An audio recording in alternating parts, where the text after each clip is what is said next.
ఇంటి పెద్దలు చనిపోతారు, స్వర్గస్థులు అవుతారు. వాళ్ళు ఎర్త్ అనే ప్లానెట్ డైమెన్షన్ లో ఉండరు, వేరే డైమెన్షన్ లోకి వెళ్ళిపోతారు. అది కూడా నెగిటివ్ ఎనర్జీని క్యారీ చేస్తారు కదా, ఇంట్లో చనిపోయిన వాళ్ళ ఫోటోలు ఉండకూడదు అంటారు. ఇది పెద్ద కాంట్రవర్సీ నడుస్తూ ఉంది బయట.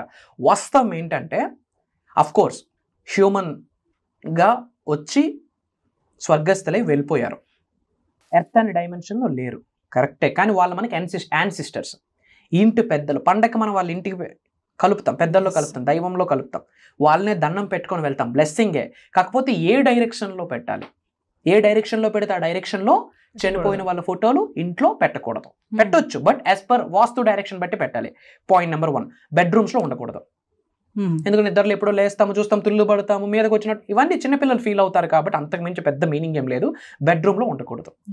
పాయింట్ నెంబర్ 2, సౌత్ డైరెక్షన్లో ఉండాలి. ఇంటి పెద్దల ఫొటోస్ ఎక్కడ ఉండాలి? ఈస్ట్, వెస్ట్, నార్త్, సౌత్ లో సౌత్ డైరెక్షన్ లో ఉండాలి, అంటే దక్షిణం వైపు. అంతేగాని ఇంకే డైరెక్షన్ లో ఇంటి పెద్దల ఫొటోస్ పెట్టడానికి లేదు. బట్ బ్రోకెన్ ఉంటే చేంజ్, సౌత్ డైరెక్షన్ లో పెట్టండి, ప్రే చేసుకోండి. యాన్సిస్టర్స్ ఆశీర్వాదం చాలా అవసరం, చెప్తున్నాను. ఇంటి పెద్దల యొక్క చల్లని దీవెనలు ఉంటేనే మన ఇల్లు చల్లగా ఉంటది. మనసా వాచా కర్మ శిరస్సు ఉంచి శరణగతి వేడుకోవాలా, తెలిసి తెలియక తప్పులు చేస్తే క్షమాభిక్ష కోరుకోవాలా, దండం పెట్టాలా, నీ ఆశీర్వాదం నాకు నా పిల్లలకి ఇవ్వని చెప్పి వేడుకోవాలి, అంతే. సౌత్ డైరెక్షన్ లో పెట్టాలి. That thing is very important. డబ్బు, అనారోగ్యం, ఉద్యోగం, వ్యాపారం, అప్పులతో బాధపడుతున్నారా? మీకోసమే లాంచ్ యువర్ ఫ్యూచర్ ప్రోగ్రామ్.